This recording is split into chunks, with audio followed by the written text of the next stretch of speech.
Good evening, ladies and gentlemen. It's the After Hours on the Ani-Tay podcast. And today we've got a little bit of a change up on the cast. As always, it will be me, Fruity, known as Ken, as your host. We still have David. Hey. As Dex Omega. And we still got Kevin still with us. Hello. Yeah, as Rockman-12, because that's how we should be doing it. And today we got a little change up, and it's Koda 89, who we butchered last episode, the episode earlier. We forgot his name. Hello. And there he is. Look at that. Now, as you, this is the after hours. This is basically more or less a few days after recording, more under my clock anyway. And Yeah. And after what seems to be popular enough demand, plus late decisions were made, we thought we'd do it. And this will be the result of it. And since you already know about me, David, and Kevin, but you don't know anything about Koda, so Koda, please introduce yourself. Alright, my name is, Koda. It's same as my username. I'm not that original with it. I'm in Oklahoma City, Oklahoma right now. I've never really left here. In terms of what I write, I mostly write about anime and video games and manga. Usually doing reviews and my opinions over the seasons and releases and whatnot. And what would you? I got into. Oh, sorry. Huh? What you're saying? I got into anime a long time ago. Just watching the few dubs that would come over in the mid '90s, like Sailor Moon and Dragon Ball, and the butchering that was Card Captors. Oh, Card Captors. Yeah. People Old watch school. that? People watch that?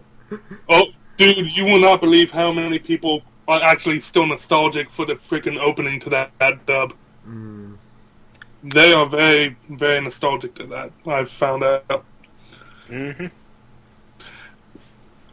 And what would you be your personal top three that you would say after watching all these animes from the 90s over to now?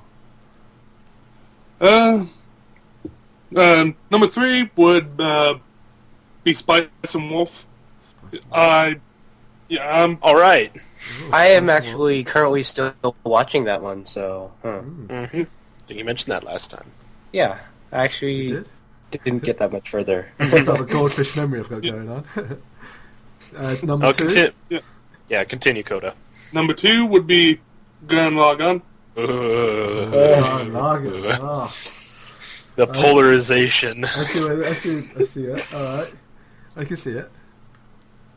And number 1? And number 1, it's actually what I mentioned in the Silver Spoon review I did on Ani-Tay.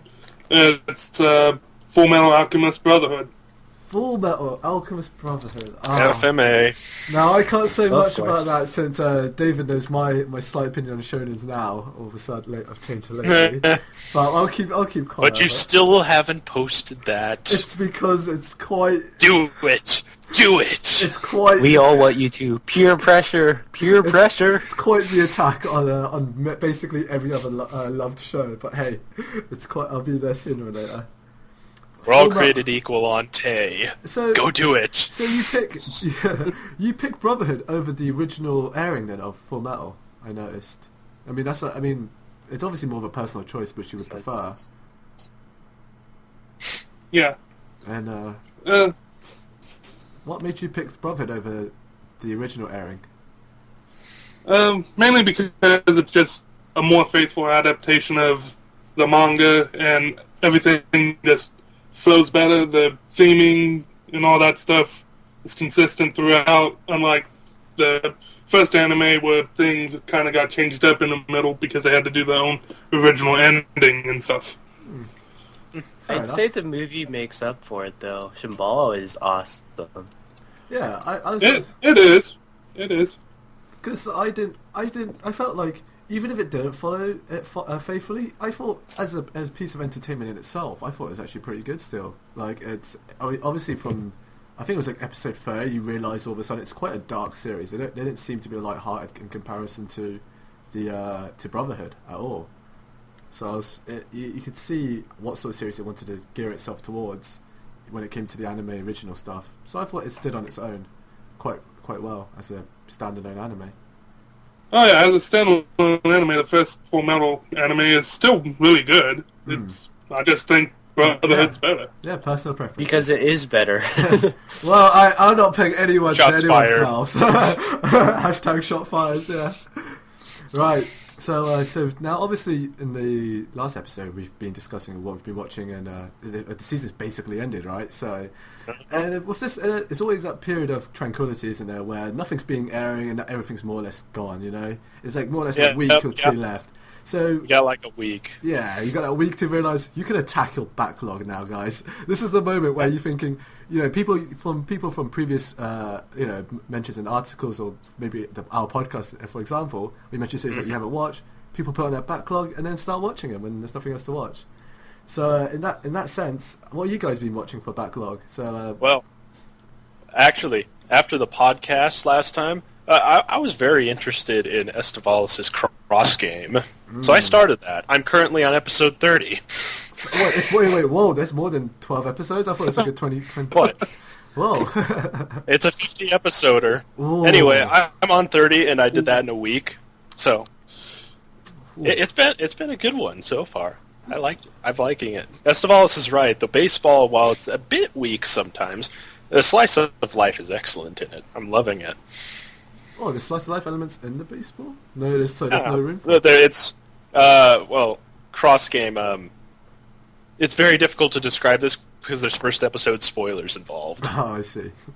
So how best describe it? Like, there's this guy. He plays baseball. Blah blah blah. Anyway, it's your standard kind of sportsy build-up. You know, he gets better and better and better, and they're going toward the big championship. But alongside all of this is a big slice of life aspect to it, just like Estevalis said, and it is an excellent example of slice of life done right. In the concept of that sports, we're following sports personalities rather than just normal people. Yeah, but I think it's a good example of slice of life in general. Oh, okay. It's just very good. I think that's quite. I mean, I am a big advocate of slice of life, so I find that a bit of a. I take that as a cautious approach to think that. Yeah. I haven't watched the whole thing yet, obviously, so I can't cast any major judgment. But I only have 20 episodes left. Yeah, you only got 20 episodes. What about you, Kevin? Since you're normally more of a person who waits for everyone else to finish, and then now that the whole season's finished, surely you've got to cherry pick some series.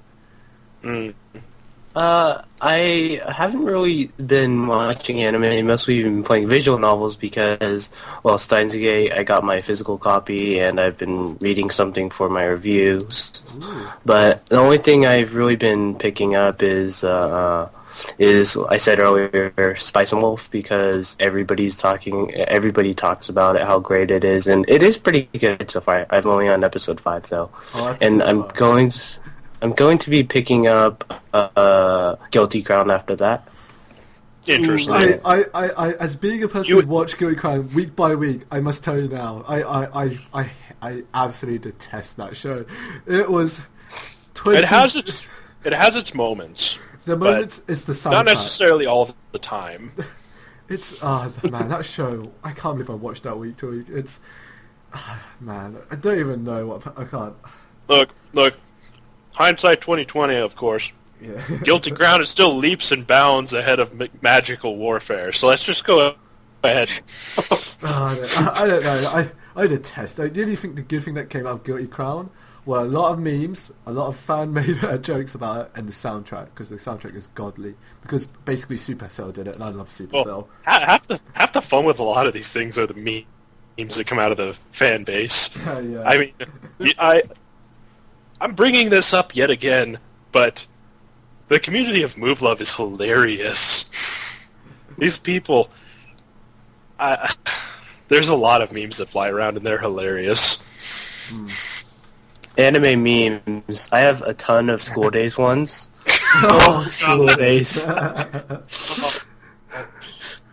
School Days is the butt of its own joke. And that's exactly what the developer wanted to happen. School days. What about you, Koda, then? Since you obviously of recent history, we know you've been posting a lot recently. So surely maybe you might be maybe started your backlog a little bit? Yeah, I've been watching two different series on my backlog recently in the past week. The first is Non Biori. Oh, I love Neon Biori. Oh, we know, Ken. oh it's a great show. I like it when it's at its best, when it focuses on Renge and Candy Store's relationship. That's really cute. But every now and then, some of the episodes just feel really slow to me. It's a show I wish I watched on a weekly basis in an episode at a time, because marathoning it actually put me to sleep a few times. Ooh. I think it's fine being slow. It's slice of life. I mean, you should yeah, it is. And in fact, that's almost the whole the theme of the show is they're back from a city girl. Well, because she's almost the main character in a sense. She comes to the really slow life of a country, in the countryside. And I mean, obviously it's not a defense, but I can see why it can be really slow. How you feel about it, anyway. And Renge is absolutely adorable. I mean, how far did you? It's episode 5, did you say? I completed it. So this is a bit of spoilers, but I'm sure you guys don't mind. It's a slice of life. But you know the episode where Renge meets her summer friend, and then man, that came up so left wing. I was just like, why do I feel so sad? They spent probably 1 minute of airtime of just that zoom in on her face, and she breaks down to tears. It's like it's almost like that meme on The Simpsons where he's like, you can follow each by frame the moment her heart breaks. I was like, this almost applies here. Yeah, you can almost literally see the exact moment. It just hit so home. It just hit so close to home. I was like, wow.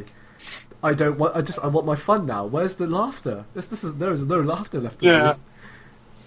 Anyway, in your second series. The second one is a series all the way from the beginning of last year. Love Live. I've been watching it because of the second season coming out. The Sunrise show on Monday. Yeah.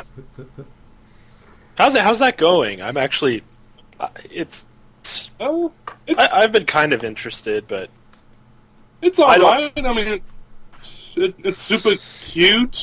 It's quite a different idol show to watch after Wake Up Girls, like I did. Wake Up Girls. It's a little bit more upbeat, I assume. Yeah. Wait. I was under the assumption these were idols. A little bit. Yeah. They're idols. They're school idols. Both idols. Why are they weapons of destruction? Aren't they weapons of destruction at the same time?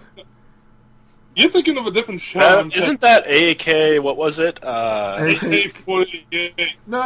I think that wasn't that another idol show by Sunrise. I think that's what he's getting confused with. No, I thought Date Alive was the one where the guy has to date these girls. No. Love Live. Oh, I see what I got wrong. No. Date Alive has nothing. Well, actually, it will have something to do with idols this season. But the point is, no, that's not what we're talking about. All right, my bad. You see, I really hate the idol genre, so they all start feeling the same after a while. Sorry, Date Alive is gloriously bad. Let's move on. Oh my god. Yes. I guess that leaves with me with my backlog, and surprisingly, I have been trying to keep up. Well, tried to watch two reasonably together. Which is one is Cowboy Bebop. This has been probably now I'd say a good 8 hours I've been taking to watch it, and I'm on episode 14. I am watching this at an incredibly slow pace considering how much I pick up per season. So normally I don't really find the time to do anything on my backlog, which I have to admit I think I'm really enjoying it so far. And there were bits where I thought, what's going on? This is really needed. Is this really needed? But hey, have you gotten to the mushroom episode yet? No, I've not. I finished the arc where you meet Gren. No, that's not arc. Where you meet Gren though, the person who apparently was a soldier along with Vicious back on the Titan. That one. I just finished that episode. I'm not trying to give spoilers for people who haven't seen Cowboy Bebop like myself. But yeah, and honestly, I thought it's a pretty good show anyway so far. And another series that I've been watching is Chihaya Fura, which was like about 2 years ago, maybe 1 year ago, about the card game where the character, the really old-fashioned Japanese card game. I've been trying. Oh, right. Yeah, that's on. Isn't that on Crunchyroll? I think that's on my. Both of the seasons. Yeah, I'm only yeah. watching Crunchyroll. season 1. I haven't. I knew. I thought about picking up the first time when it first came up airing at the time, and I just kind of skipped it. And when I heard about, and I had such positive response, I was like, "Wow, so, like, people love this." So season 2 came out. I was like, "Oh God, I got to get on this train," you know. And I start watching it, and I'm only 8 episodes in so far, and I'm really enjoying it. I'm just. I guess it's one of those things where I just come in expecting almost not much, and I just get blown away on how actually good it is. So Yeah. I'm really enjoying it so far, being an absolute joy to watch. It's been sitting in my Crunchyroll queue for I have no idea how long. Oh yeah, it's same with me, man. Oh, there's definitely shows I've That's got. like the bane of all of our existences on Ani-Tay, isn't it? We just have these huge queues and we have no idea where to start. Dude, I have 149 animes on my Crunchyroll queue right now. Wow. Excellent. I'm up to 50.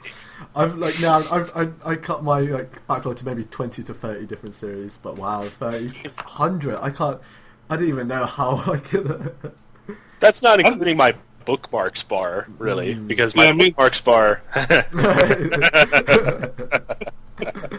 Oh, that's brilliant. That's like such a like roundabout way to keep track of what you're watching. Well, I mean, it goes all the way back. It's almost kind of funny. It's like a journey through my history. Hold on, let me bring it up really quick. Let's see, I have Infinite Stratos up here still. Technically, I'm still watching that because I haven't finished it from 2 seasons ago. Like, I'm still on Should episode 12. Okay. Watch watch the it for first Best season Girl. if you want a comedy harem thing, and then swear off the second season. Don't go anywhere near that. No. You can watch it for Best Girl. Like, literally, I will find you the episodes with Best Girl in, which is Charlotte. No, it is not enough. It's fine. You can just watch the episodes of Charlotte and you're good to go. That's basically for the Stratos in the show, because Charlotte's obviously Best Girl, and I don't care what anyone else says, because Charlotte is Best Girl. Be nice. Hey. Now, I personally like that new girl. Who was she? Kanzakishi? Or Was that the Rain Ayanami XB? I can't remember I who don't that know. was. No. Anyway, it was the girl they introduced really late in the second season. Yeah, it's the younger name's sister. escaped. The younger sister, yes. Yes, the younger sister. Yeah, I anyway, can't remember. It's been so long. I usually hate that character archetype, but she seems so normal next to the rest of them. What are you on about? Charlotte's the best. I don't know. Look, it's even like Charlotte looks like she wants to kill him too. Let's do a quick Fruities Tay's Influence Stratos Best Girl list. Ready? Because obviously I'm gonna write that. It's Charlotte, Laura, Cecilia, the 2 new girls, the really late introduction because I can't remember them, and then Rin, and then Hozuki.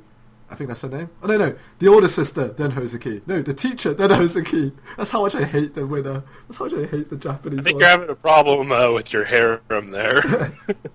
Remembering all of them. I think that's all. Well, there's so many. Hey, his school is actually all female. Of course, I can't remember all of them. So I've heard it argued before that technically the entire school is his harem. Yes. Yeah, so technically, Of course, I can't remember them all. Yeah.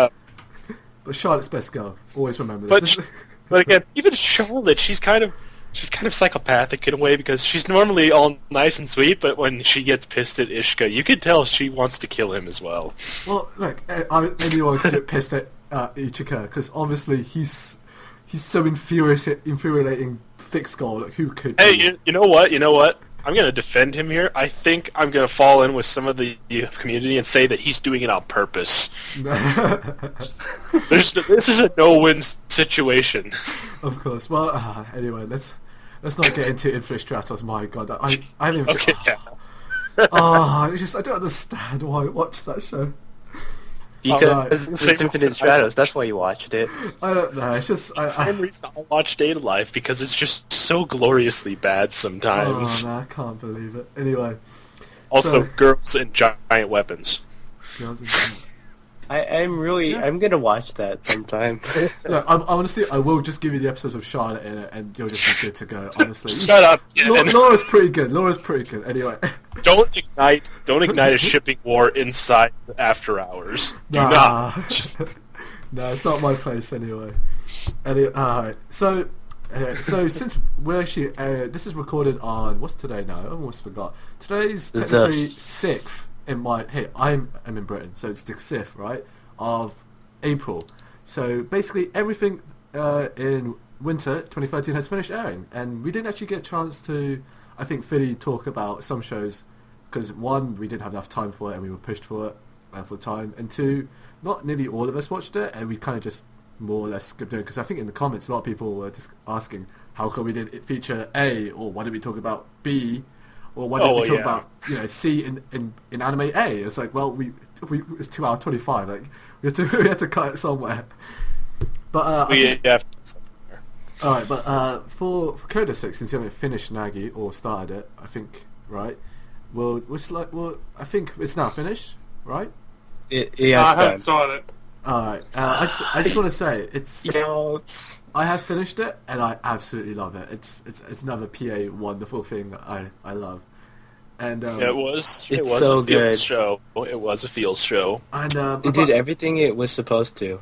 And you know how earlier we said that it takes care of each character, like personally, onto that level. What I didn't mention earlier in the last podcast was that if you actually listen carefully when they're talking underwater, they actually echo as if you were to talk underwater almost. You know, realistically. Yeah. I thought that's like the smallest things that PA Works would like love to take care of. That's what they do a lot of it. Yeah, in that show especially, there was a lot of these small details that they did excellent. That's what PA Works does. I mean, I love that their made up font, like, you know, Shishio's, like, all their words, like, it's in that, like, really cool, like, almost in what's that anime, Aria, one on Neo Venezuela, like how they made up their own, like, this, like, really nice blue, like, sky blue color on their font, and it's all this, like, kind of futuristic sort of thing. It's definitely their own personality, and I just loved all the small things about it. Even when they brought back, actually no, that's spoilers, so I have to keep quiet there. But it's absolutely PA Works has proven themselves to do two things well: scenery porn, and of course, just how they like to delve into their worlds. Even shows like Another that I reviewed back last year. Yeah. I mean, even though it was a pretty simple premise, it was a pretty simple show altogether. It had scenery porn and it had some really good world building. They like to get the details down. Wait, that was PA Works? Yeah. Oh, yeah. I remember that show was disappointing me. I actually didn't like that show too much. I actually liked it a lot. I thought it had a strong plot. Strong plot, but a convoluted ending, in my opinion. The ending was, whew. Did anyone come in Mother of God. Did anyone come expecting, like, because I remember it being, like, showcased as a horror. I was like, oh, horror anime. I don't think I've seen that before, so let's check out. Oh, it was horrific. Alright, this is... It's horrific in the sense that it's gory, but it's not actual horror, as in that... Oh, no, it's horror. Really? No. I didn't feel at all. Like, I was expecting... I mean, you don't necessarily get jump scares, but you're definitely looking at the screen going... Atmosphere. Really? Oh, it's kind of Silent Hill-like. Silent Hill of atmosphere. I mean, it's certainly gory, but it's more... I mean, it's more the fact that you're kind of anticipating what's about to happen. You're like, no. Really? I must be on the other spectrum, because I thought, honestly, it just became Final Destination, the anime. Like... this is, but we're obviously spoiling. Yeah, maybe. So this is, but spoilers like hell. So, and I won't discuss, but we are definitely in spoilers. But it was almost like every other episode, you could probably guess all the death flags, and you could probably guess, like, and even the deaths were so like Final Destination-esque. Like, they're just so bizarre. Like you would think, no. Well, I mean, we all got a fear of umbrellas for a good reason. That was so. Oh my god. Specific kind of umbrellas. Like, I think I'm scared of all of them. I mean, they were so ridiculous. Like the one in the hospital, where I think it was the thing just crashed down, didn't it? Yeah. I was like, what the hell? I mean, this makes, and even I thought even the actual storytelling, the way they thought, hey, how we're going to try to handle the situation is just ignore them. Like, that doesn't make no sense. Like, what? What are you on about? These bad things are happening. Full stop. It's just I think it's really. I don't know. It it didn't fit right with me. And the only thing that got me through it was the pie gifts. I don't know if you guys seen it. When they got gifts sections of the show, they add pies everywhere. What? Have you not seen them? I did not notice that. Oh, I'll have to give it to you later and post edit probably. But they're absolutely hilarious. I'll show it to you another time. I don't know. The 4Kids edition of that show might be funny. But I do admit. Okay. There was that one. Do it, 4Kids. Okay. There was one scene I really liked. It's when the two characters started. He started daydreaming about them dancing. That was it. That was the highlight of the entire season. I was like, yes. That was something. Oh, and Best Girl didn't win. I think she did. Did she die? I can't remember now. She was the student council president. You mean the grade S Rize character that everyone likes to mention? I can't remember. It's just been a while for me. Okay, the Twin Tails girl. Yes, the Twin Tail one. Yeah. Yes. Yeah, she's a grade S.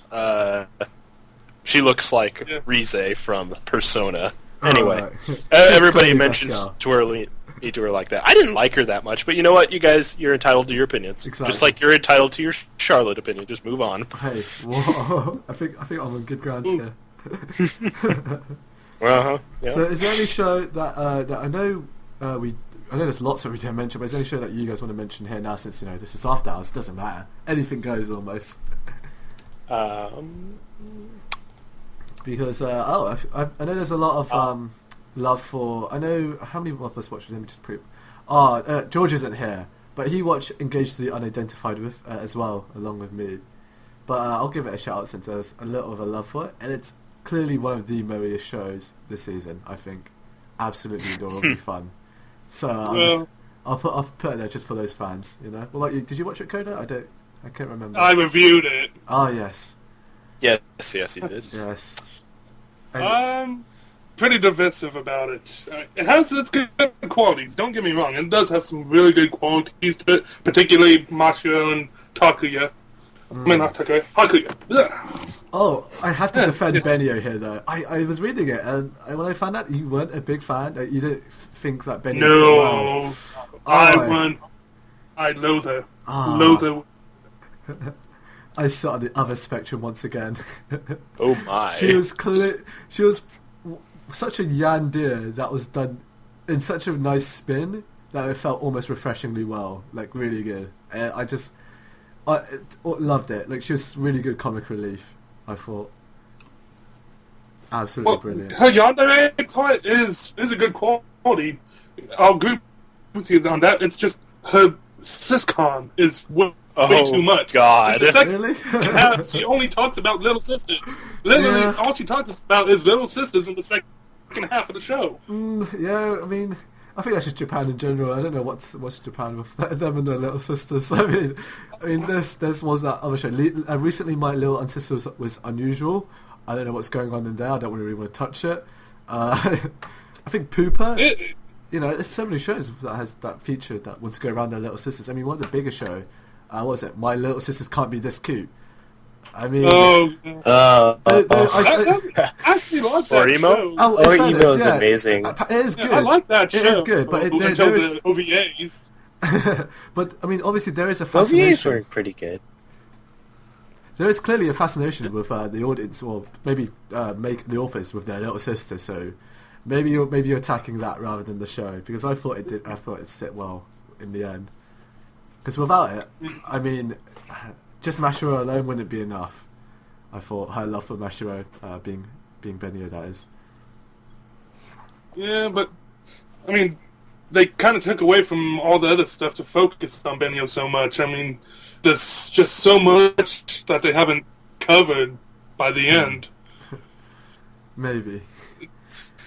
I thought it was fine in the sense that because it's more maybe being more genre savvy, but almost with all romance animes, and if it's like a comedy slice of life as well added to it, which normally is, and depending on which one's more central as their theme, they normally do almost reset the status quo, but instead change one setting of it. So instead of like them being really awkward around each other, they're now not awkward around each other, and they're still going to school, and not much has changed. It's kind of like that. Mm. But but with the idea of romance, so how about Chumbio? I mean, this was a Kyoto animation show. We didn't even talk about. Oh, nothing happened all season. no. Exactly. Right. This is my most disappointing anime of the season. I'll say that right now. This is I'm gonna come here with most swords disappointing. I'm coming here swords and shields now.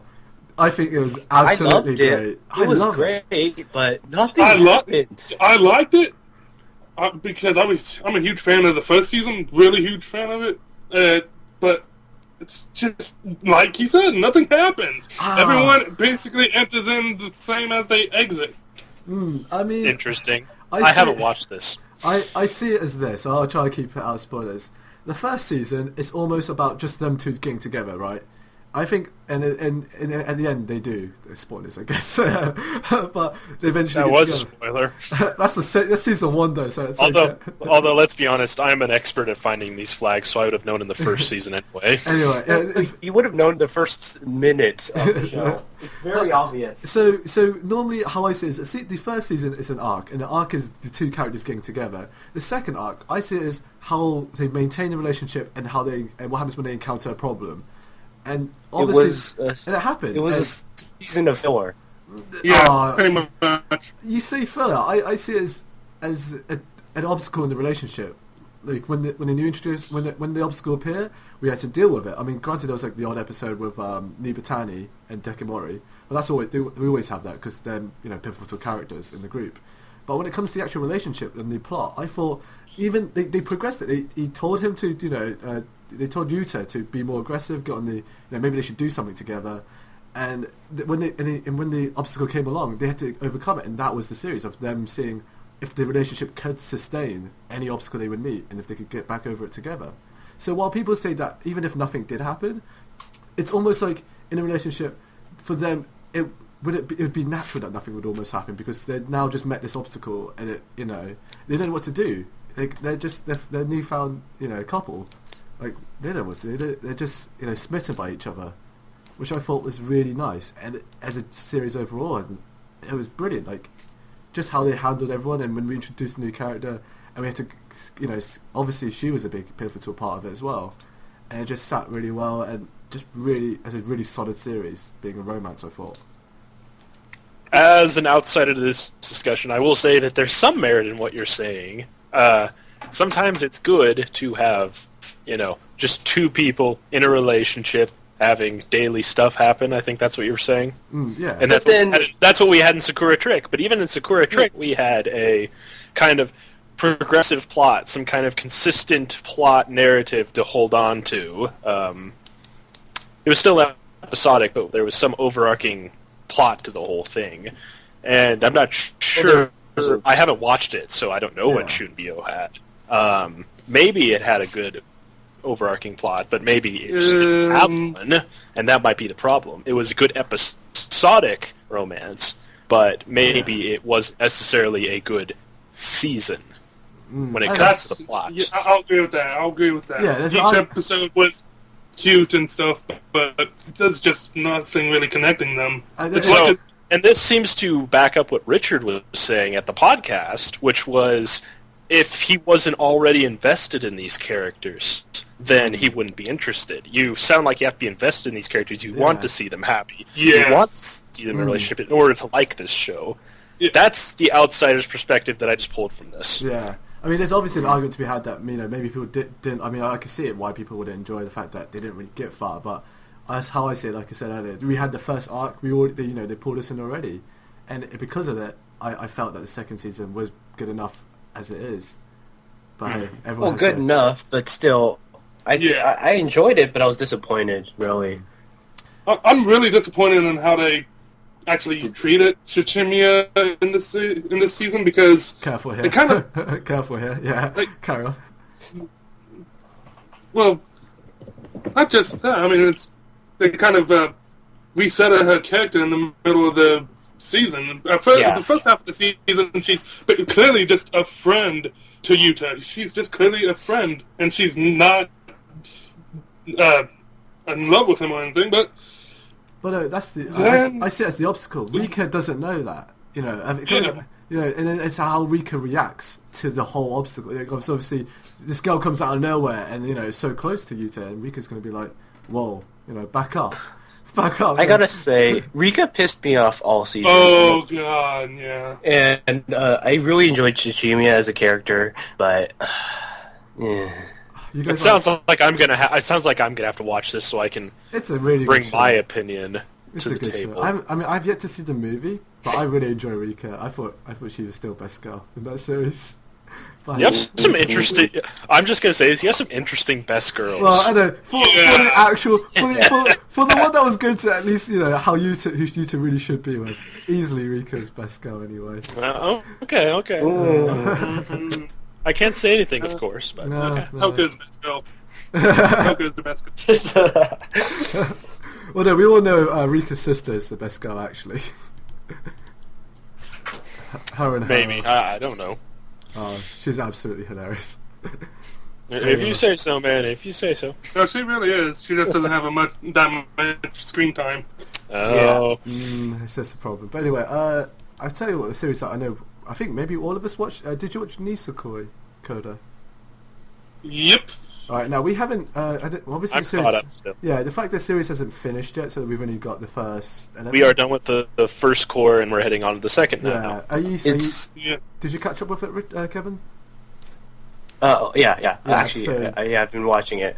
It's actually surprising. I got a lot of my friends to watch it too. My sister's watching it, and a lot of my friends are too. Yeah, It's shocking, really, because none of my friends actually pick up seasonal anime. But just for background on this is another big show that we didn't pick up, and it's the Shaft anime. So we basically just looked over the two quote-unquote biggest studios there were, or maybe PA Works, including Nagi. But yeah, this is Shaft romance adaptation of the light novel, I think. Am I right? Manga. Manga. Oh, Yeah. there we are. Okay. Manga. But yeah, Nisukoi. What? There's one thing that I do have to say about the show, and that's I'm calling these flags so hard all the time. Oh, it's so god. easy. It's This so is easy. so predictable sometimes. That doesn't make it bad. It just means that it's ridiculously predictable. I called this whole childhood promise thing so much, all the twists that have come with it. I knew that was coming. And then the latest one, not to spoil it, but was shocking. today? Oh, Yeah, I've yeah. only seen episode 11. I haven't seen episode 12. I think that came out. So Well, I'm not Oh, gonna- episode 12. Yeah, like I man. said, so predictable for me, but Oh, yeah. I was joking. Yeah, think it's it's predictable, but it's enjoyable. it's enjoyable. Yeah, so it's really I'm enjoyable. loving Yeah. it. But I It's was, just kind of like a somewhat over-the-top romantic comedy. Sometimes it's funny. And the ending theme is really good too. oh, which one? Whose ending theme? Chitogi's or Onodera's? Because they've got two. Onodera's. Oh, the latest one. I like Onodera's, yeah. But I was It has joking. nice visuals. I was joking with my friend earlier, and saying that when we know when everyone keeps bringing up their past, saying I made a promise with my old a friend of the past. I was like joking to a friend of mine, going, man, 10 years ago, these kids seem to. There must be a big sale on keys and lockets, and like everyone's making promises. Like it just seems, it's like it must be like the flame of the month that year, because like it's like everyone apparently has made a promise 10 years ago to this person to me to go. It's like what, But it's Well, all the money in the Japanese system has to go somewhere when they're there. man, the stock rise must have been amazing with this, key sales and locket sales. Are you kidding me? Their IPO is bigger than Facebook. But I thought I noticed maybe it's just myself, but it was quite late on. But I thought it was quite nice how it's the guy who has the locket and the girls all have the keys. In a sense. Okay, yeah, that's... It's a bit crude what I'm about to okay. say here.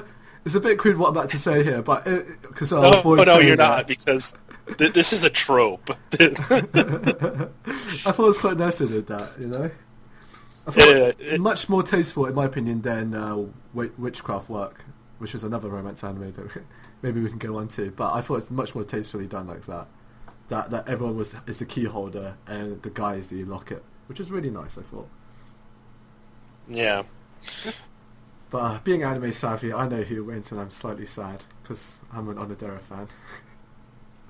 I think quite a few of us are, but I think I'm going to go ahead and make my prediction known right now. Chitose is going to start defrosting pretty hardcore by, I'd say, episode 20. I don't know. They threw a monkey wrench. Basically, at the last leg. They threw a of the monkey series. wrench in the. They threw a monkey wrench in the latest episode. So, Well, yeah, but she's not going to turn around that fast. They're going to Yeah. be... they're going to draw it out, I can tell. Yeah, I mean, it's obvious being genre. Well, I don't know. I think being genre savvy that you could probably guess who the winner is, which makes. Well, yeah. I mean, this is like. Girl. Is the manga over, though? No, it's still going. I thought It's so. still going. All right. I thought... So let's be clear. We We haven't were read the nowhere near manga. that. Yeah, no one's read the Besides, manga. we haven't been introduced to the next character. Yeah. Not yet. I can't wait for that. I thought that was quite a nice change. We know when in the opening sequence, there's a silhouette of the tomboy character, which I've almost forgot the name of. Yeah. Smoogie. Yes, and Smooth. so her on her segment of the opening, she was either blanked out or silhouette, and when she was introduced in the next episode, you would see her walking with Chitogi in the opening sequence, and then her face at her actual character rotating in the opening sequence, which I thought was, hey, they changed it a little bit. That's pretty sweet. The evolving credits. Yeah, it's always nice to Yeah. have that. It's a TV trope. God damn it, how many are we gonna pull up here? Dude, if we keep this up for as long as we do, Well, I could probably drop a TV trope every minute. I could even start TV troping us. Oh god, no. Oh Yeah. god, no. I'm sure that I could come up with a 5-man band organization for the last podcast. But, I'm not sure who the Lancer would be, but I'm sure there is one. I'm probably the scrappy of the group. Ooh, the Scrappy. Very nice. Very nice. Yeah. But who's going to be the 6th Ranger? No, wait, is Koda the 6th Ranger? Maybe. If Right. the fans like me. This is when we start doing fan art of each We'll other see. all of a sudden. We might get executive meddling. Soon we'll get, TV trope. Soon there'll be submission of fan art of what people think would look like, and then it's just going to spiral out of control. We're like, no, this is happening. But let's go. I guess it's only fair to go to probably the last romance, maybe that we haven't talked about. It's Witchcraft. What slightly touched on. I mean, did we all watch that? I think only Kevin didn't watch it in the end. Yeah, I didn't. That's all right. It's pretty above average, in my opinion. But what do you think about that? Witchcraft Works is kind of an interesting example of a romance because, like I've said in the past, one of the things, the original source material when the guy was writing it, or girl, I think it's a guy. In any case, when the manga I think was originally being written, the main character was a girl. It was, and at the very last minute, the main character was changed to a guy, and pretty much all of the text was left as is, except for pronouns. So invariably, we got a lot of inversion. I mean, the main character's called a princess. Just goes on and on and on. But it's interesting in that respect. I felt it's kind of weird how maybe how in the 21st century we live in, we have to this series have to almost advertise itself as, hey, the main character is the female. She's the one who's strong and more powerful, and the male character is the one who's the weakling here. And I felt like that shouldn't be something that we need to advertise. Like I thought we were all I feel like as maybe a community or just the audience in general feel like we should role reversal shouldn't be such a big thing anymore. Like okay, we get it, This is she's the one who's strong in retrospective to how it used to be. Obviously, it used to be the male character who was the strong one and such. But in this case, the damsel in distress is a male character. I thought, okay, I get it, but is it such a thing that you need to, more or less base the entire series on? I mean, granted, it's good. I still enjoyed it, but I just felt it's a bit disappointing in a sense that we had to, it had to be, advertised as itself as, hey, we did role reversal. Aren't we so savvy? Aren't we so clever? I'm just like, no, we live in the 21st century. It's not. I thought it was just a bit of a gimmick. Tropes are difficult things. Inverting them is difficult to do because the audience is expecting something. They are expecting a trope because we like latching on to tropes. We've seen these tropes before. Somehow, that's why we like them. So, that's why it's difficult to invert them, and that's why they have to sell themselves like that. Because while we might say that we enjoy this trope inversion sometimes, the fact of the matter is we don't. We like the same old, same old. A lot of the mainstream audience likes the same old, same old. So, yeah. Maybe it's just Trying to me get people to watch other things is impossible. Yes, which is why we have Toonami picking up the same show over and over and over. Oh, I mean, yeah. we've got Space Dandy, Attack on... It's just all the big, popular shonen series, basically. I still, So, I mean, in that way, it's all the same. I don't. I mean, yeah. I feel like maybe. Although I'm not sure if I can classify Space Dandy as a shonen with all of its boobies jokes. Hopefully, we will involve as an audience when we become more diverse in what we pick. So, I do feel that more. To be fair, that what I said earlier was more of an attack on maybe the general populace of the audience rather than the show itself. But yeah. Well, think about this. Anybody who's listening to this probably isn't like that. And and as I said earlier, so yeah, it depends on the person, and if that's why we're doing this, really, I think, because you can't just talk to anybody who's like, "Hey, how's that golden time?" You have to go like, "No, We it's have specific." We have to go out of our way to talk to people. Yeah. So like I was saying earlier, just before recording, we should have renamed this to the podcast of unpopular opinions, and just slate off all the shows that we think is terrible, that everyone loves. Everybody's going to have unpopular opinions. Yeah. Yeah. We just happen to be the collective of unpopular opinions. We just have to We're a bunch of casual, critical people that overanalyze shows. Because we all do reviews. Yeah. If you Yeah. know. I hate to say this because this is not entirely true, but there's kind of a dissonance between the viewer and the reviewer sometimes. We look for things on merit. We look to see how they use the tropes. We look to see how these things are used. Whereas the viewer, they're in it to see Titans get their heads crushed or something. Yeah. There's a little bit of a difference sometimes. Not always, but... Yeah, it depends on what you've seen before. I mean, if you come into Angel Beats not seeing Clannad, you're gonna like it more than somebody who's watched Clannad and came into Angel Beats.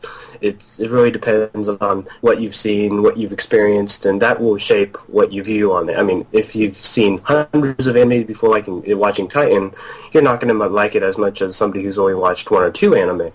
Because Definitely. Is there any other series that you guys of last season that you want to quickly touch on? Because I think we've had quite a lot. Well, probably a lot of big ones. We could touch on pilots really quick. The pilots love Yes. Finished, yeah. I have a complex relationship with this one, just like everybody. It is one of those shows that had a little bit of trouble because it just did not have tight scripting. No, it did not. It had a great world. It had a great... It had some great animation sometimes, especially in the last episode, but it just... For a viewer like myself who is versed in TV tropes, I saw everything coming. Oh God, Death Flag. The Death Flag was the so best. high. It was above the American flag. It was so high.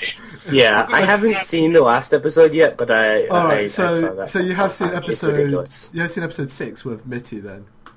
So the moment we all saw Mitty got more than 5 Oh God, seconds, they're having a heartfelt conversation. Yeah, you're gonna die. it's like, why is Mitty on screen for more than 10 seconds? Wait a minute. No. Is someone confessing to him? I know where this is going. Oh God, it's a girl and a guy, swing set, it's dark out, and they're having a heartfelt conversation. And the best part, there is nothing good with this situation. It's like You're all going to die. It's like, you guys aren't the main characters. You don't have plot armor. You don't have enough plot armor for this. You didn't buy your plot armor earlier in the season. You're gonna die. And then they go and try and put us on us again late in the show. Okay. And then they just like, oh yeah, you thought this was gonna happen? Nope. Yeah, they tugged it away. It was interesting. I made such a big statement earlier about to a certain friend of mine earlier, saying that Planes, like, if it had enough episodes, I wasn't aware it was only 13, so I thought it was 26. I called out saying this could be the next Code Geass. There's the chance of it being, at the same scope and scale, but it wasn't. I was just like, eat my own words.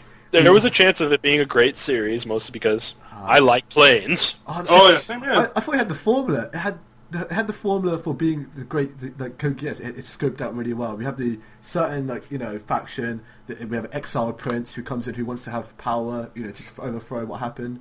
And then his band of true pay almost. We didn't get there quite far. I noticed that episode 5. I was like, oh crap, this is not going down as I thought it was. But it had the. I saw where it was going. I mean, they were going to try to push the forgiveness Aesop on us, so I saw that pretty quickly.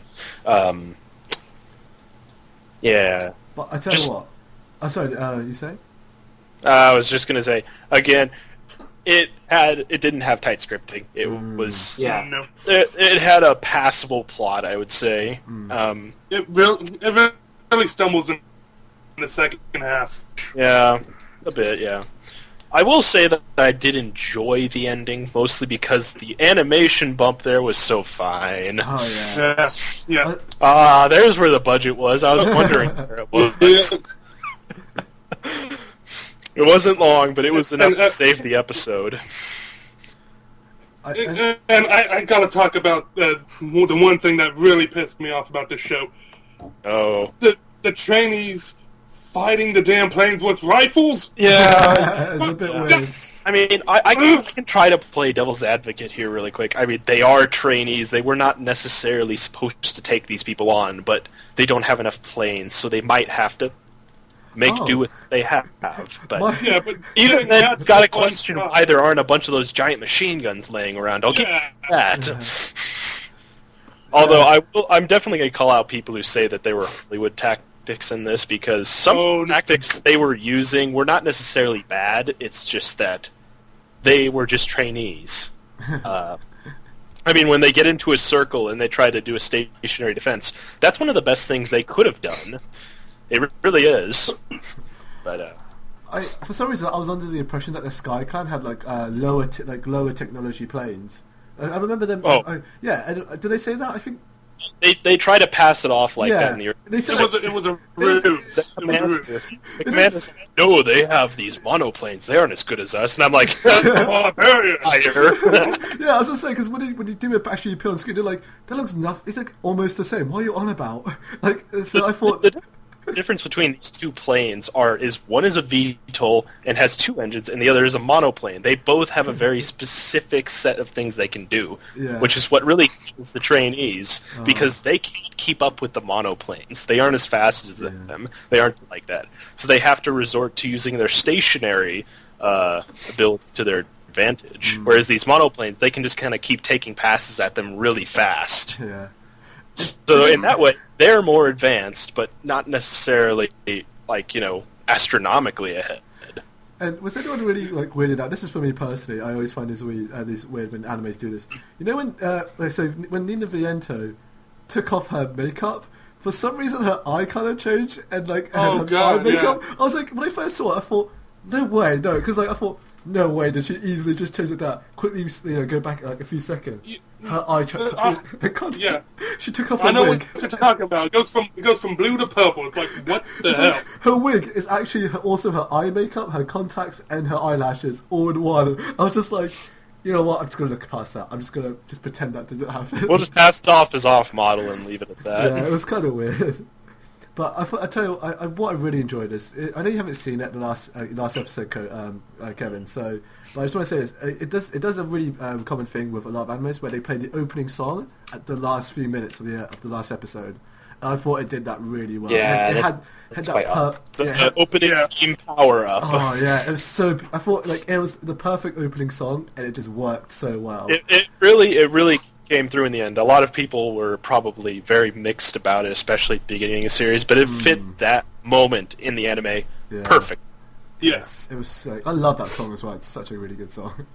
I liked it too, and a lot of people were kind of ragging on it, especially at the beginning of the season. But I always thought this would happen. Actually, it was going to be a song power up at the very end of the last episode. Right. In any case, it worked well. Yeah. I think that's most of last season that everyone really wanted to talk about, right? I mean, we hit most of the big I think so. I mean, The only the only one I would like to talk about would have been Buddy Complex, but I don't think anybody else watched that. Yeah, I mean, exactly. Nope. I could natter on about. You know what's really funny about that? I'm currently working on the review with UI 2.0 on that one. And you would be surprised. I'm gonna spoil our own review here. Me and UI agree that it was one of the better shows out of this season. I mean, yeah. Oh, shots fired! Shots fired. I mean, yeah. I mean, like there's shows I can narrow on about shows I only watch, like Magi or half the sports shows I picked up, and such like that. And Samurai Flamenco. Oh, what a show! But yeah. Oh God. I mean, but yeah. No. I think the roller code series of all seasons. I mean, it's just such a roller coaster ride. Man, that show. Anyway, with that season done, I mean, obviously we already mentioned our what we look forward to. Me, David, and Kevin, what we're looking for next season. But Koda being the newcomer here, do you care to give us an enlightenment on what you're looking forward to for next season in spring? That is. If you, Yeah. Benny.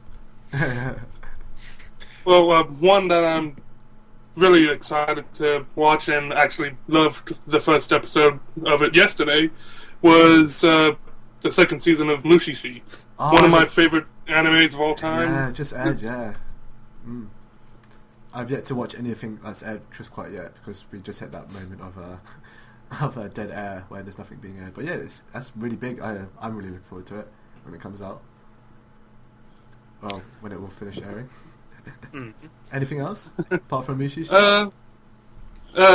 There's a Soul Eater Knot. I like Soul Eater. Can't wait to see this.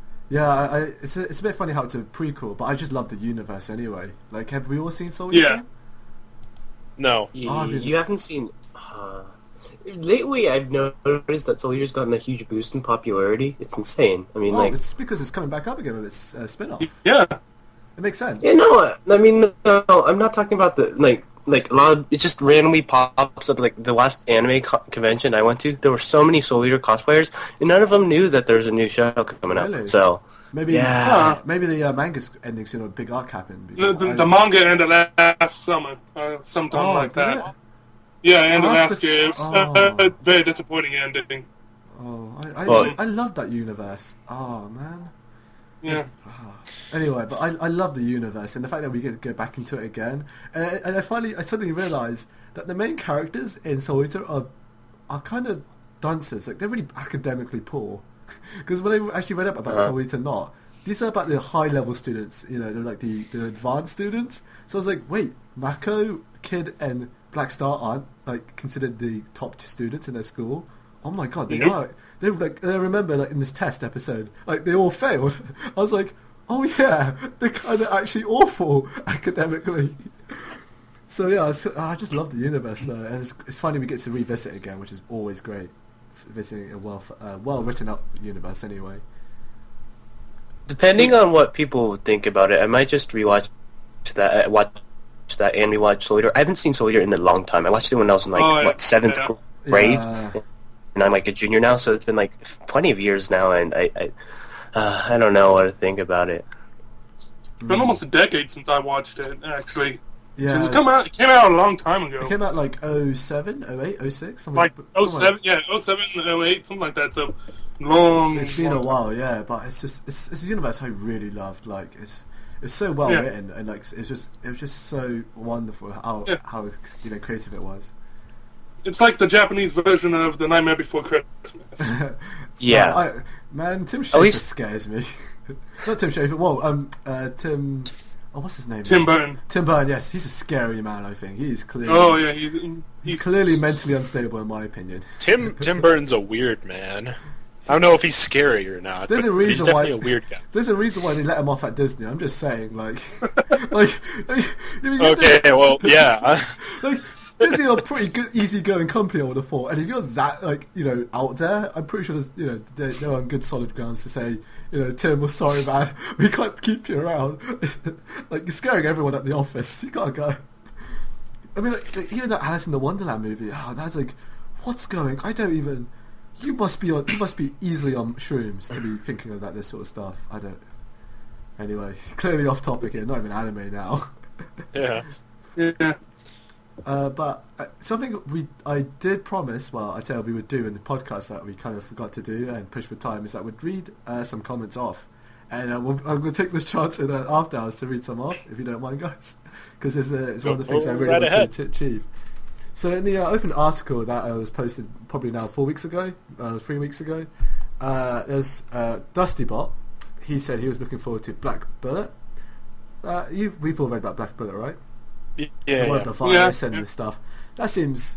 I thought that... The action show, I don't know. Yeah, it's just I'll keep an eye out for it, but it's not necessarily one of the ones I'm looking forward to. I think I will be picking it up. I just will come in with like kind of reasonable, moderate levels of, I know, sustained against it.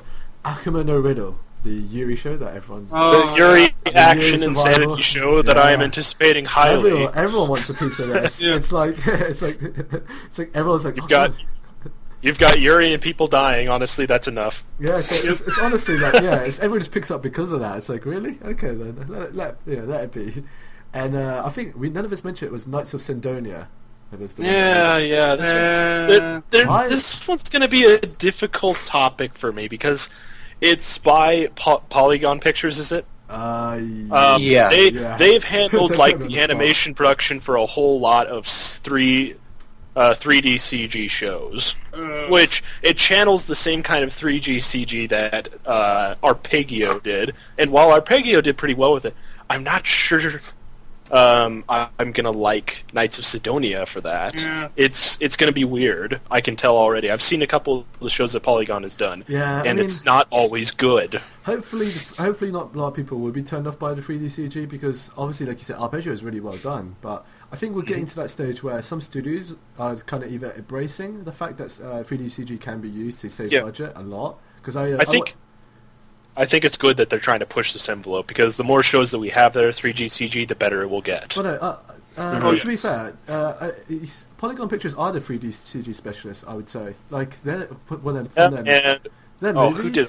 They did the movie. They did a lot of big movies, not like 3D CG, oh god, I don't think. Not sure about the anime and stuff because obviously anime is a bit different. Being yes, that's what it was. I would say Sans again. They were the ones who did Arpeggio of Blue Steel. I think they do pretty well too.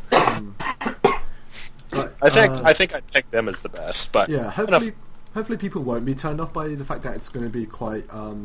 But like it could have a good plot. It could have some good action. I'll hold my tongue on that one. One thing that is worth mentioning that Netflix has the exclusive rights for this one. Oh yeah, that's right. That means we can't watch it. It's just weird in that respect. I'm gonna have to get my family's password again. But yeah. But hopefully. Because I'm. Sorry. I was just gonna say, I already carry all my family's passwords around her already, so I mean, this one won't be different. It's almost sad when you know your parents' passwords. Anyway. So yeah, it's. I think hopefully people won't be discouraged by the CG and look at it as a story, as an entertainment medium piece, rather than. I mean, obviously, what's shown and how it's displayed is a big part of it, but you know, if you don't just, you know, I know I did the same thing because with Arpeggio, I missed out, and people did enjoy it, and so. Oh yeah, that was. Serious. Exactly. So, but you know. And then his other pick, DustyBot, was... oh no, that was his third pick, sorry. But he did say he was also looking forward to Mushishi, and as well, so along with me and Koda, and pretty much everyone else, really, because everyone loves Mushishi, right? I haven't seen it yet, so... Yeah, I've heard watch it right now. I've heard good things about it, but I haven't really watched good. it. Oh, it's good. It's good stuff. But and it's a shame. I can't remember. Did Richard voice his opinion on it? Because he was saying he was looking forward to it, but shamefully, he's not. I don't think he gave us any extended views on it, but I think you're right that he's kind of looking forward to it. Yeah, well, you'll have to deal with us, DustyBot, because Richard isn't around, you see. You have an interesting pick, DustyBot, and I wouldn't disagree with it entirely. Yes. But I love Mushishi. It's a good series. I don't know about marathoning it, though. You might want to watch it, maybe like episodes every other day or something. Because I don't think it's a show that would benefit from a from such. Yeah. But no, Koda, what about series that you've been looking forward to, or series that have disappointed you awfully, like we did in the podcast episode? Do you care to enlighten us on any that has soured your experience of it with anime? Oh, There's lots, I know. yeah, like half this season to begin with. Yeah, just way too many disappointments this season. What are notable ones, like ones that really pissed you off? Well, first off, there's Puba. The only one I quit. I mean, come on, it's a horror series with a sensitive horror. What the hell? Wait, that just. I can't even pinpoint how dumb that is. I understand completely, man. I can't bring myself to catch up in that show. It's just not worth it. Which is saying something, because each episode's like 2 minutes long. 2.5 minutes, or something like that, after you take out the opening and endings. Yeah. So, I mean, the fact that I can't catch up with it is almost sad. I gave up 4 episodes in. It's I think I dropped it at the 5th. I'll probably come back to it soon and just try to get it out. Just weigh through it. Maybe have some alcohol with me, even though I'm underage. Just kill a half hour of your time. Boom, done. Yeah, and then there goes half my brain cells. Yeah. I was going to ask, Permanently. how much incest content is there? No, there's not much. That's not much. It's just. Not much. I think it was it the 3rd episode where they had that weird jump where the girl's eating him. The bathroom scene, yeah. That's like the worst it gets, and it's just weird. Yeah, the whole thing's just weird. Right, here, Ken. You probably have no idea what the hell we're talking about. No clue. But basically, the girl turns into a giant monster that eats humans. The guy has healing abilities because he has Wolverine healing abilities. He can instantly heal. Yeah. So basically, we have no idea why the hell he got these powers. In fact, it wasn't even explained to us. Yes, go ahead, Kevin. Can I ask you a question first? Yeah. Why are you watching this? We had hopes because it was a horror show. It was. Anime doesn't do horror well. It doesn't do horror well. Anime just, in general, doesn't do horror well. Sometimes there's exceptions, but normally... I was expecting a gory, awesome mess. Yeah. And Papa was a gory, stupid, what the fuck am I watching? They cut so much of the story from the manga, according to the people who've read the manga and love the manga. They cut so much of the material out. But I think it clearly shows they just jump around. I mean, I think it was the 2nd episode. We end the second episode, with the girl killing a bunch of people or something. Yeah. And then in the next episode, we start in this bathroom scene where the girl is eating the brother so that she can sate her appetite for humans because he has superhuman healing abilities. No. I know what it was. The last episode, episode 2 ends with her biting the brother. It's like, okay, so the series is over now? But there's absolutely no explanation for any of this. There's nothing. Wow. We never hear anything about how the brother has healing abilities until he's getting munched on by his sister in the bathroom. I'm sure a lot of people listening to this who probably didn't watch Pupa don't even know what you guys are talking about. You can stay far away from this show because once again, the reviewers have taken the liberty of saving you I'm from sure this. The common word on Pupa is to give it a skip. The best way to describe the show is it's just a collection of scenes. That's all it is. There's no connection between anything that's happening. We there's fly no around, there's someone dying, someone's getting eaten, the girl's turned into a monster, and then a secret organization comes along that talks for a little while and then leaves without a trace. Well, Another question. Yeah. Do you think people who've read the manga will enjoy it, or is it... No.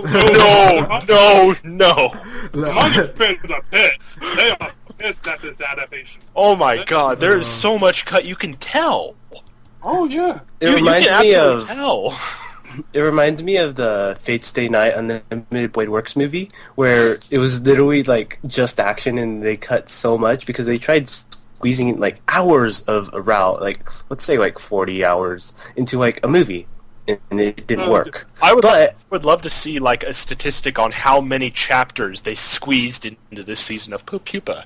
It's gotta be huge. I'm thinking they did the entire series, if I'm not mistaken. I don't know because I didn't get to the end, but Just ridiculous. Yeah, a lot of series do suffer from that, though. A lot of where the anime just don't have enough time, so then they try and fit as much content as they want to the point of where the anime wants to animate to.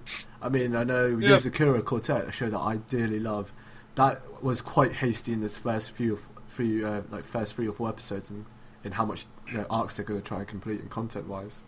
But it is a common problem with anime anyway. That it's definitely a common problem, but I think Pupa set a new low bar.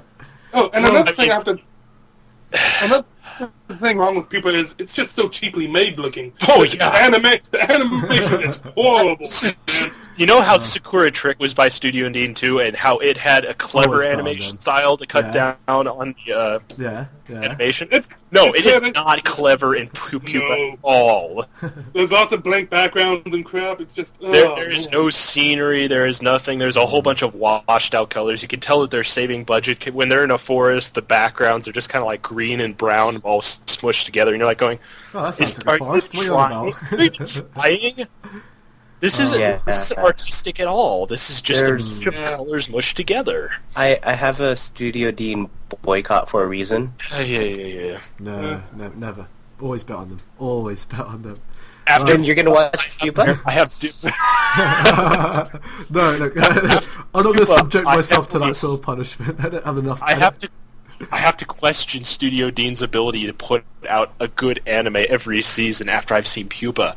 Yeah. It's like they offloaded all of their terribleness into Pupa and just went full on into Sakura Trick. Maybe that's what happened. Yeah. Anyway, to go on to another comment earlier on the open article, was that M-Dubs, he said he long was looking forward to Black Bullet, so a lot of people seems to be a common show that people are looking forward to. It's probably because you probably have enough like flavor text on a summary, but that's all you got sometimes when you're looking forward. He's also looking forward to another Big Bones anime, Captain Earth. I know did we want to... Oh yeah. I saw I'm the first curious episode about that one, but I saw the first episode today. This episode just came out, so I'm planning on going after this episode. I get to see it myself. Yeah. It's weird, guys. It's just... Is it Bones plot? Whoa, wait! I like Bones. Bones have a good reputation. The thing with Bones plots are they're always the same. The thing is, I can't really tell what the plot is in the first episode. To be honest, damn it, it's a Bones plot. To be fair,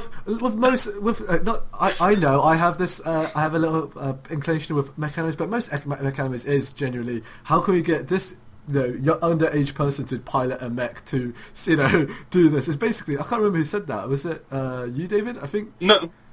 I can't remember. It's just like where anime tries to find another reason why we can get underage people into mechs. Like it's just. I think that might have been Richard. Oh, Richard. Maybe yes.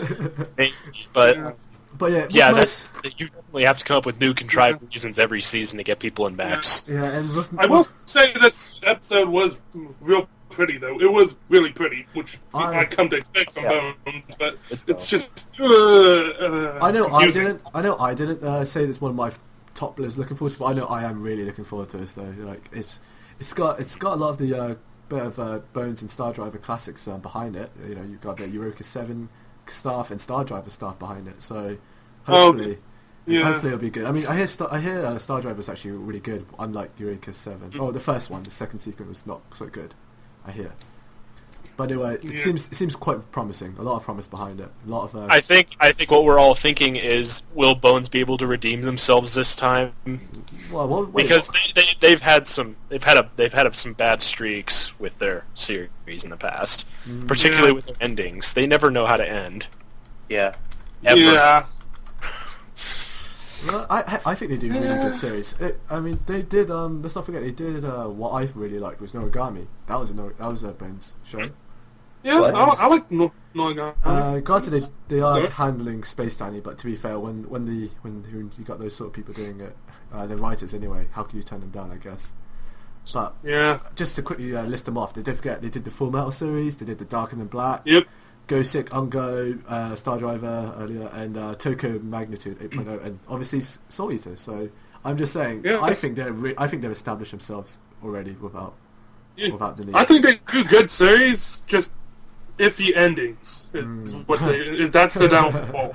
Is really iffy endings. They tend to build up a whole lot to their endings, and then they start pulling a whole bunch of Deus Ex Machinas all at the same time. Right, and then especially because they do so many original endings. That's the big problem, is they do so many original content. Like with Noragami, the ending, the last few arcs with Robbo, not in the manga. He's not even in the manga at all. Right. And light novels. All right. Wow. So they do a lot of original endings. So maybe this can go either way. Yeah, and then N-Dub's final pick was he said he'll give Irregular at Magic High School a chance too. I think that was. I think we're all going to give it. Yeah, that George one. was the one who highlighted it earlier on the podcast. So yeah, I highlighted it and he added to me. Yes. Oh, sorry. Yeah, my bad. No, I'll just say one other thing. One of the things that this thing is probably going to look very pretty. Especially from what I've seen so far. Yeah, that's what Madhouse is good at, so that's why I'll be watching. Yeah. I was saying earlier with you, David, that I think we're getting to the stage now in the industry where I don't think we should, like, every anime studio now should have now hit the standard where every animation should be solid. Like, everything is now more or less, on the same level.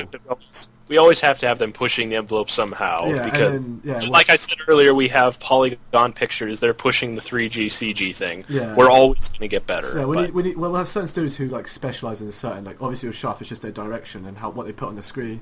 Kyoto Animation is just their budget. Like they're just boasting money and how detailed the animation is. If you spend any time looking up these companies, you'll see how much they outsource their work to each other. Yeah. 3G CG pictures companies will show up everywhere. I mean, it's slipping my mind. There's a 3G CG company out there that I keep seeing pop up. Is it Madbox? I think that might be it. They did like Attack on Titan CG. They pop up everywhere. Yeah. But yeah, there's a lot of crossover there. There's a lot of cooperation in the industry, something that we don't have here in America. Anyway, and N-Dubs was saying earlier, at the end of his comments, was that he feels like he's hoping a show can fill up the void that Golden Time's left him. Now, we've obviously we've voiced our opinion on Golden Time. It's still enjoyable. Good show, except for a couple of things. Yeah. You want to say some, Koda? No. I'm good. Okay. I would say this though: if he wants a show that would fill up the Golden Time slot, as in if he's looking for that same romance sort of thing, maybe 1 Week Friends, which one of us mentioned. Oh yeah. Yes, that was George. George, that was George. And then there's another one, the one of the boy who I can't remember the name of it. Just give me a second. I remember the synopsis. It's like the guy who moves into a house. What's it called? Something like Bakura wa Mina I really have forgotten. It's about with a guy who comes into a new apartment filled with all these wacky people, and he falls in love with one of them, and then the story goes on from there. It's the brain-based show, the one with who've done Tonari no Kabatsu and Yahiri. Right. You know, right? I'm just like almost stumbling on. Bokura wa Mina Kawaso. That's the one, yes. Slice of life romantic comedy, and I quit on the My Anime List club that was set up by wasn't it N-Dubs? I think it was. Yeah. Anyway, he set it up. I quipped. My reason for mentioning it: I have not hit my romantic comedy quota for this season. So there's that. I think that might be that could fit, because I think with Brain Base, obviously, just looking at their past record for that comedy romance, Tonari no Kibetsu and Yahiri, they're actually really solid as what they are. I mean, granted, they're formula. They follow the formula strictly. Like we'll have lots of laughter, and eventually we'll get together. They actually have quite a layered relationship how it's built, and it's really good. If you've seen them, that is anyway. I know I watched them, so that's why I give it such high praise. Yeah. I quipped to El Salvador on my Golden Time review that he should pick up Akuma no Riddle to fill his void for time. Oh, yes. But the 5 minutes. I need to The 5 minutes. I need to stop also do looking that. at people. Yeah, there's the 5-minute short. I don't think it's actually romance, but the one with the dog lover and the cat lover in Inugami. Oh yeah. That's Yuri as well. Yeah. So that could I think that's more of a Yuri type show more than a Koda type show. But hey, which one was this? You're like instantly you're interested. Inugami-san to Nekuyama-san. I think I pronounced that right. Well, before someone complains how we pronounce Japanese. I've got it now. But yeah, I'm just interested because it didn't ring a bell at first. I'm right. I thought I looked at all these. Yeah. I think I passed over it during my first round and didn't look at it again. It's a 5-minute show. I mean, I'm definitely gonna pick it. I love all short animes because they definitely deserve the support they need. But yeah, for romance, so hopefully those two shows will fill that void. I mean, I think they're on good stand. Oh no, actually, there's that one, the one with the princess who goes over to the king, who gets handed over. Soridomo Sekai wa I'm gonna get this right. Utsukushi. Yes, that's something like that. Yeah, Utsukushi. Yeah, that's definitely I'm looking forward to that. That could fill the Golden Time void as well. It sounds really fun, especially. It's gonna be interesting. It's one of the ones I'll probably pick up if I can find out where the heck they're streaming it. Yeah. Oh wait, was that one of the Crunchyroll ones? I don't know. Don't put me on the spot for that sort of information. Why not? That's because. Yeah, I think it is. Yeah. Let's. You heard it here first on the After Hours. It is streamed on Crunchyroll. the endorsements we give out and the information. And the translation is "The world is still beautiful." Oh, there you go. And the character looks a lot like Kaga Coco as well. The main thing. Yeah. Little. Really, if Coco could call the power of the rain. So you were saying, Koda? I was just about to say that I actually think I have that on my Crunchyroll queue right now. Yeah. I think I've got everything from Crunchyroll added. Oh. Yeah. We actually kind of did skip over the shoujo animes, the ones with where it's the female and with a whole cast of guys. We kind of skipped over those, but because I don't think I'm the target audience for it. So. Sorry, demo. The world is still beautiful. That's a shoujo. Oh yeah, but the ones where it's all like. I think I know which one you're talking about. Amigami no Azobi. Yes, and the other one, Kinuro no Chord, Blue Sky. I don't know why there's English there. Yeah, the two where the male harem, I guess you could say, and female. Yes. There's those two as well. So if you're, I will probably force my way into that one just so everyone else doesn't have to. Yeah. It's one of those things where I feel like I pick up a lot of these series that a lot of people will just drop because I hit Magical Warfare. I did these things. I'm doing this for a lot of your guys' sake, so I'll try to take on the shoujo because I tend to be able to take those things on and not laugh them off. Maybe I'm feminine or something. Yeah, I'm sure they're enjoyable for the fans because I know personally I won't be. It's just I don't can. They're not for me almost. Not my cup of tea. Yeah. So I'm not saying demographics can be a funny thing. Anyway, I'll try to. I think I'll try to work on that. And with that, I think we more or less actually said all the other series. So actually, there's only one left. There's only one left for that you might want to say, David. I think you're an advocate of. Yes. All right. Hold on.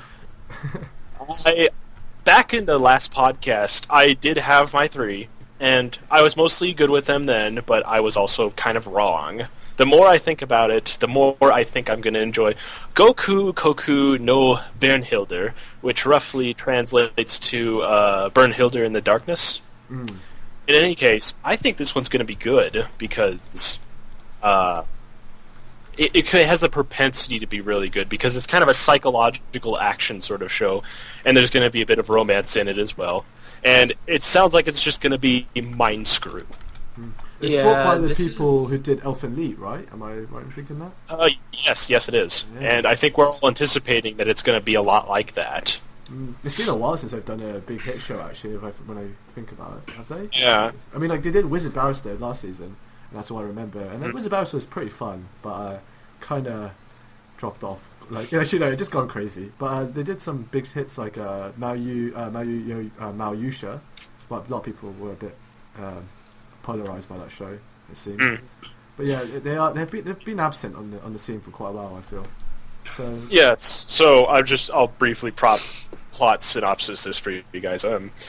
you've got the main character. He's a high school boy, you know. They always are. it's- When aren't they high school boys, right? In any case, him and his childhood friend were young. Oh, boy. They were out playing or something like that, and the girl died trying to save him. Oh. Yeah. Yes. So it's years later, and the high school character, he's now grown up, of course. Or he was young when this happened, so now he's a high school kid. So he is in the astronomy club trying to find aliens, basically prove the existence of aliens, because that is one of the promises that he made to the girl, apparently. So one thing after another, and all of a sudden, a person who looks exactly like his childhood friend shows up in his school. And from there, we launch into, let me see what the genres are: action, harem, horror, science fiction, and romance. What the Fun. hell? Very fun. This is one of those shows where I can't determine whether I'll like it depending on the description. It's something like a lot of anime is. Do you enjoy it? Like when you watch it, is it enjoyable? I can't get that out of a description. Yeah. I've been watching the PV a couple of times trying to pick things out, the promotional video, and I generally think that we might get something special out of this. I do. I really do. This might be one of the gut instincts out of the season. I can't be sure, though. Not until I've seen the first episode. Yeah. But if it gets it right, this could be like the next Elfen Lied. This could be like one of the next big things. I don't know. Yeah, it's been a But while. I'm highly anticipating this. It might be my most highly anticipated one since the last podcast. It's been a while since ARMS have done anything. I guess it's been a while since I've been on the scene with something big. So maybe it's a big introduction back. I'm desperately hoping for something good You here. would have thought they took the Noted Mina slot, the really famous anime slot on Thursday. Do you guys know about this? There's a station, the Noted Mina Thursday slot for anime, so they always do the really high concept and really look forward to animes. It's the one that Robotic Notes took and Samurai Flamenco took, if I remember. Oh, right, That's yes. that slot. And surprisingly, I would have thought that would have stolen that shop, but no, there's another anime took it, which I think has almost on a similar level of plot, which is I'm just going to because I'm looking forward to it as well. It's it's based on about a girl who dies 10 years ago, and she lives as a ghost to try and find her murderer. And then you follow this character, a guy I think, and he gets kicked out of his house, and he lives out, and he rents out an old apartment which is haunted by the person who got killed, and then he decides to help find the murderer, and they go across the globe and such to try and find the murderer. So that's again, Do you know the name of the show? yes, it's Ryuga. Oh god, you really. I just realised it now. Oh my god, I've got to offend everyone here. Ryuga Jo na. Oh wow, na no Maizukin. Something along those lines. Yeah, it's a bit. It's done by A1 Pictures, so. So animation should be solid, but hey, the reason what puts it to notice is because it's taken that slot, and generally shows that take that slot are really good. Like Psycho Pass, I remember taking it. I love Psycho Pass, but yeah. Psychopaths was okay. Again, the podcast of unpopular opinions. We're the podcast of unpopular opinions, showing it done here. Oh, look! If it isn't Richard. Oh, okay, no. Oh. It's fine. In any case, But anyway, I think we've most. Oh no, I have to say earlier, someone did point out a really funny comment I really enjoyed, which was Dialogue Matchist. Oh, I might have pronounced that all wrong. He said that he was joking how all the anime blurbs were written by some random generators, and then he was listing them all. Like the high school boy that operates a mech powered by groping chicks, or the high school girl who becomes a town local idol at the risk, really generic, stuff. I was like, he's got us there. He's got something. He's onto something. Yeah. Which was amazing. mm-hmm. There'll be something. Yeah, we're having a bit, just having a little bit of fun. Something's just happening. Well, I'll go ahead and say it out loud to the people listening. We just have Richard Eisenbeis, who probably just got in from wherever he was. Anyway, we're just having a little chat and text with him. Yeah, he it just doesn't woke matter. up. We'll let Ken deal with that. So, yeah. Is there anything else that anyone wants to talk about by Yeah, any chance? surprisingly, this has gone quite Or well. next season. Yeah, this has gone for a while. That's after hours. I mean, granted, the level of editing done in this will be reasonably not the same. So, anyone else? I'll say.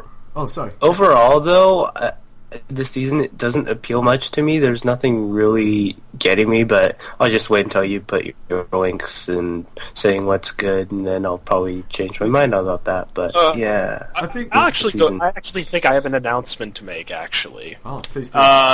Yes, it's relevant to it's relevant to two of you in here because two of you put out your 5 and 6 anime last season.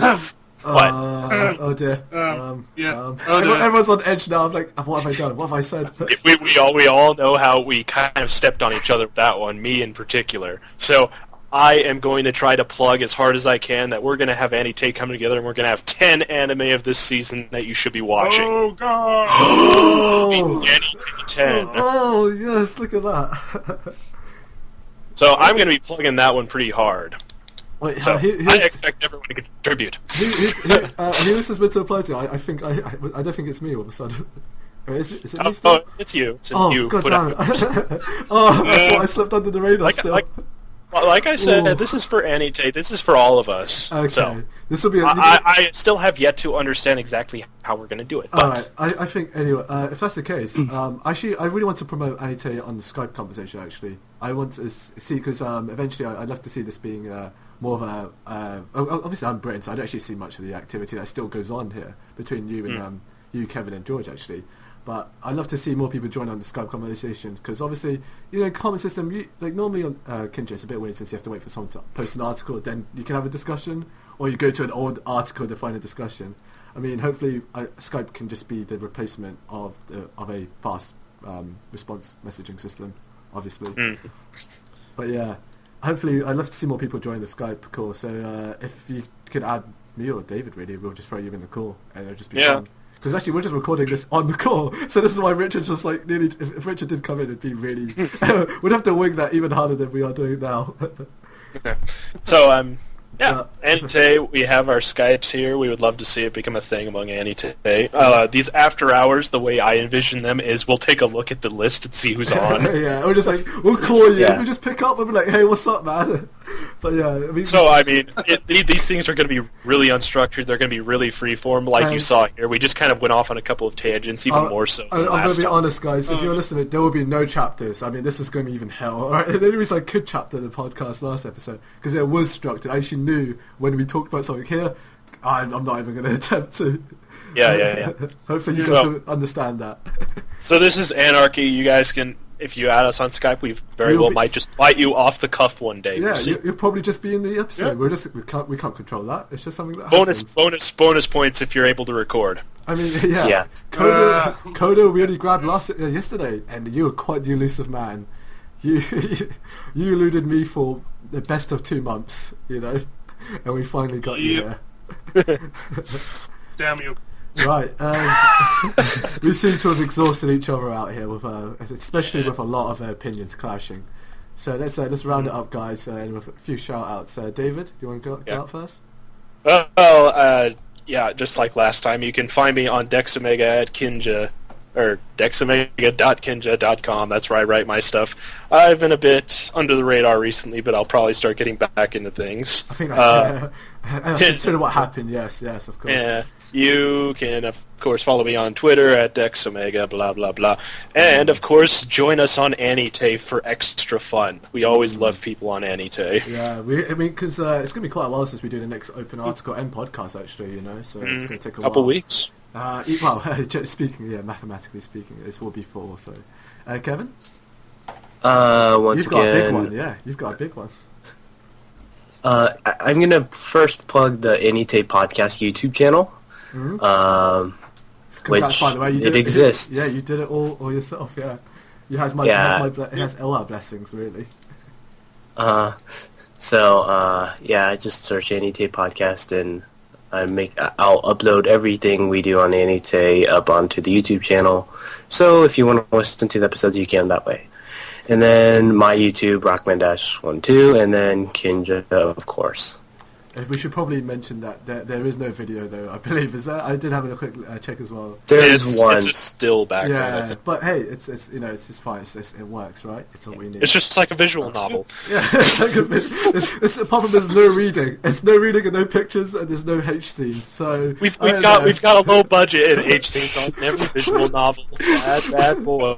We'll be releasing a character CDs, and then you can buy them. Are you kidding me? We'll have a fan disc. Oh my god, brilliant. Anyway, Koda. Alright, if you want to follow me or contact me, you can go to koda89.kinja.com. I don't really have much planned in the future, as I just kind of exhausted myself out on doing damn near a review article a damn day. Yeah. And we thank you for that, by the way. I appreciate it. We appreciate it here. Yeah. I mean, I'm sure everybody has their own quota. My quota is once a week. I want to get at least one post up, but yeah. Mine used to be a pretty high quota, but Ani-Tay's gotten a bit bigger, so I try to contain myself these days. Right, and I guess for the last with me, and I will then say finally, if you're still listening, so you're either probably found out because you've subscribed to us on iTunes, because we're proof now, so you can just look up on iTunes and listen to it on your Apple device. I think it's mostly Apple iTunes, right? And or you just probably found me on the feed somehow. But hey, we're now approved on iTunes, so you can now just search for us on Ani-Tay. But the problem is, we're still looking for some artwork. I mean, we've at the moment we've got just Kevin's at the moment Keep working. calm. Yeah, keep calm and Ani-Tay. But yeah, we're still taking submissions because it's a bit of a woeful. I think at the moment I've still got the Ani-Tay work in progress in Arial, on paper. Yeah. So eventually we'd love to get some more submissions, and you'll just find me on Kindra as well. I'm Fruity Drinks, and even though these three actually got much more, I've been a bit busy. I haven't been posting lately because I've been doing this really, editing, getting us all together, and sorting everything out, more or less. And Rudy's the guy. yeah. Yep. I shed so much blood and tears over this, but it's now it's happening. It's here. So yeah, but you'll soon be seeing me sooner or later, and I have quite the polarizing articles in mind. So Oh yes, he does. yeah, I think David's the only one who knows about this, so I just got to try and keep this more under wraps. Probably. Wink. But that's it. That's it for after hours. Shame, as we said, Richard couldn't be here. We didn't want to wake him up any more than we have to. He's a busy man, and George wasn't here around it, but he would have been. But I'm sure they're happy with this, right?